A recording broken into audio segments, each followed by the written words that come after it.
প্রথমবারের মতো ভোটাধিকার পেয়ে প্রবাসীরা আনন্দিত।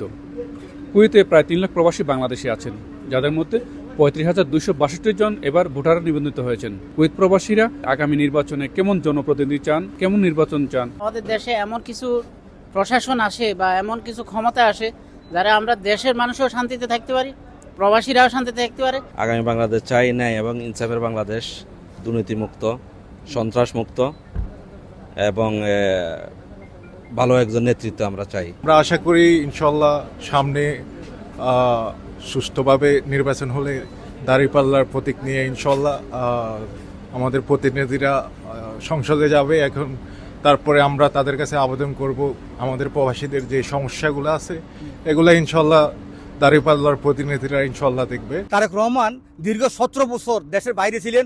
উনি জানে যে প্রবাসীদের কি সুখ দুঃখ বা প্রবাসীদের কি চাহিদা। উনি একজন প্রবাসী হিসাবে আমাদের সব দুঃখ বুঝবে। আর তাই আমি মনে করি আগামী নির্বাচনে তারেক রহমান যদি বাংলাদেশের প্রধানমন্ত্রী হয় বা বিএনপি সরকার গঠন করে, তাহলে মোটামুটি আমাদের জন্য প্রবাসীদের জন্য অনেক ভালো হবে ইনশাআল্লাহ। কুয়েত প্রবাসীদের প্রত্যাশা অবাধ, সুষ্ঠু ও নিরপেক্ষ নির্বাচন, দুর্নীতিমুক্ত প্রতিনিধি, প্রবাসী বান্ধব নীতি, থাকবে জবাবদিহিতা। আর তারা চান না কালো টাকা, পেশাশক্তি, ভুয়া প্রতিশ্রুতি। তারা চান এমন একজন প্রতিনিধি যিনি ভোটের সময় সর্বদা প্রবাসীদের পাশে থাকবেন। প্রবাসীরা শুধু রেমিটেন্স পাঠান না, তারা দেশের ভবিষ্যৎ নিয়েও ভাবেন। তাদের কণ্ঠস্বর আজকে উঠে এলো এইসব বিষয়। কুয়েত থেকে মঈন সুমন, সময় সংবাদ।